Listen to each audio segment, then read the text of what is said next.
여러분, 오늘날 교회를 위협하는 가장 큰 이단은 무엇이라고 생각하시는가요? 신천지일까요? 구원파일까요? 아닙니다. 물론 모든 이단이 다 위험하고 우리는 경계해야 합니다. 하지만 가장 큰 이단은 세속화라고 하겠습니다. 에베소서 2장 2절에 따르면 사탄은 공중의 권세 잡은 자라고 했습니다. 사탄은 이 세상의 사회, 경제, 문화의 흐름에 영향을 끼치고 있습니다. 세상 사람들의 사는 삶의 방식, 유행, 인간관계, 그런 것들 속에 사탄의 영향력이 배어 있는 것입니다. 그렇기 때문에 기독교인들이 세상의 문화에, 세상의 가치관에 무분별하게 따라가는 것처럼 영적으로 위험한 일은 없다 말할 수 있겠습니다. 미국 뉴욕 레저렉션 교회의 담임 목사인 조셉 마테라 목사님, 이런 분이 세속화된 기독교인의 10가지 징후라는 칼럼을 썼는데, 그 내용에 따르면 이렇습니다. 첫째는 하나님의 뜻을 먼저 생각하지 않고 중요한 결정을 내리는 것. 둘째, 하나님보다 사람들의 시선을 더 의식하는 것. 셋째, 성령보다 돈에 이끌리는 것. 넷째, 하나님과의 관계보다 인간관계를 우선하는 것. 다섯째, 대중문화가 추구하는 가치를 그대로 모방하는 것. 여섯째, 하나님을 내 인생의 일부로만 여기는 것. 많은 바쁘고 중요한 일들이 있는데 그 중에 하나가 하나님이다, 이렇게 하나님을 생각하는 겁니다. 일곱째, 하나님을 추구하지 않음입니다. 인생 목표에 하나님이 없다는 것이고, 여덟째, 삶에서 복음적 영향력을 미치지 않는 것입니다. 전도하지 않는 것입니다. 아홉째, 제자를 삼지 않음입니다. 영적 성장에 전혀 신경을 쓰지 않는 것입니다. 열 번째, 재정에 있어서 성경적 청지기 정신이 결여되어 있다 하는 것입니다. 자, 이 중에서 혹시 자신에게 해당되는 것이 무엇이 있을까? 한번 생각을 해볼 수 있겠습니다. 혹시 나는 전체적으로 또는 부분적으로 이 세속화된 그리스도인이 아닌지 돌아볼 수 있으면 좋겠습니다. 자, 오늘 본문 말씀 보시면 우리는 선지자 이사야를 통해서 바로 그 점을 지적받게 됩니다. 오늘 본문은 애굽을 의지하는 남유다의 잘못을 지적하는 예언의 메시지입니다. 31장 1절에 이렇게 시작을 하고 있습니다. 도움을 구하러 애굽으로 내려가는 자들은 화 있을진저. 아멘. 자, 왜 이들이 애굽으로 내려가는 것일까요?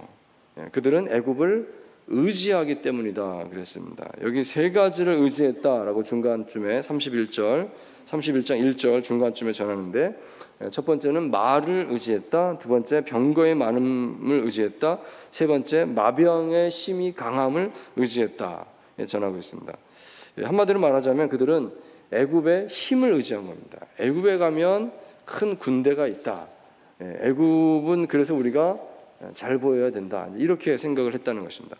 당시 정치적 상황을 생각해 보면 북쪽의 강대국 아수르가 지금 위협을 하고 있는 상황이었습니다. 그들은 북왕국 이스라엘을 멸망시켰고, 그리고 이제 남유다도 넘보는 그런 상황입니다. 그렇기 때문에 힘이 필요했고, 그래서 이스라엘은 애굽을 의지하려는 생각을 가졌다 하겠습니다. 그런데 이사야 선지자는 그것이 잘못되었다라고 지적을 합니다. 애굽을 의지함이 잘못된 이유는 너희가 여호와를 구하지 않기 때문이다, 이렇게 말씀합니다. 31장 1절 하반절에 보시면 이스라엘의 거룩하신 이를 앙모하지 아니하며 여호와를 구하지 아니하나니, 이렇게 말씀을 합니다. 여러분, 전통적으로 성경에서는 하나님께서 애굽을 싫어하신다 말씀하셨습니다. 가장 대표적으로 출애굽기를 보시면 이 광야를 지나는 동안에 끊임없이 백성들이 저질렀던 실수가 애굽을 그리워하면서 불평하는 것이었습니다. 애굽에 있을 때는 더 잘 먹었는데, 애굽에 있을 때는 이러이런 것도 다 있었는데 더 좋았는데, 계속 그런 불평을 하면서 모세를 괴롭히고 아론을 괴롭히고 계속 그랬지 않습니까? 그런 불평을 하나님께서 매우 싫어하셨고, 그래서 결국 불평하는 이스라엘 백성 1세대가 가나안 땅에 들어가지 못하게 됩니다. 그리고 40년 만에 제2세대가 이제 가나안 땅에 들어갈 수가 있는 그런 사건이 있었습니다. 자, 그때부터 끊임없이 성경에서는 애굽을 의지하지 말라는 예언의 말씀이 계속 반복되고 있는 것입니다. 자, 그런데 신학적으로 봤을 때 이것은 오늘 우리에게도 중요한 의미를 준다 하겠습니다. 애굽은 세속을 상징합니다. 애굽에서 유월절 어린 양의 피로 구원받아서 그 다음에 광야 생활을 거쳐서 가나안 땅으로 가게 되지 않습니까? 그러니까 신학적으로 이 애굽이라고 하는 것은 우리가 구원받기 이전에 살던 삶을 가리키고 있습니다. 하나님 없는 세상, 하나님 없이도 살 수 있어 라고 생각했던 그때 나의 모습, 그것을 상징적으로 애굽이라고 말할 수 있습니다. 그러므로 신약 야고보서 4장 4절 말씀에 이렇게 말씀합니다. 누구든지 세상과 벗이 되고자 하는 자는 스스로 하나님과 원수되는 것이니라.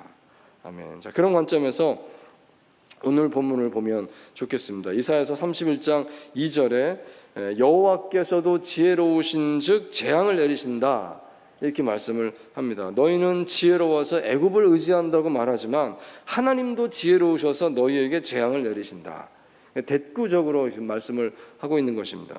그리고 보면 3절 말씀 보시면 애굽은 사람이요 신이 아니며 그들의 말들은 육체요 영이 아니라 말씀을 합니다. 즉 그들은 사람일 뿐이다. 절대로 그들은 신이 아니다. 어찌하여 하나님 대신 애굽이라고 말을 하겠는가? 이런 말씀입니다. 여호와께서 그의 손을 펴시면 돕는 자도 넘어지며 도움을 받는 자도 엎드러져서 다 함께 멸망하리라. 그러니까 하나님께서 손을 펴시면 애굽도 아무것도 아니다. 애굽을 의지하는 자도 애굽과 함께 망할 수 있다. 하나님께서는 애굽도 한순간에 멸망시킬 수 있는 그런 분이시다, 이 말씀을 하는 것입니다.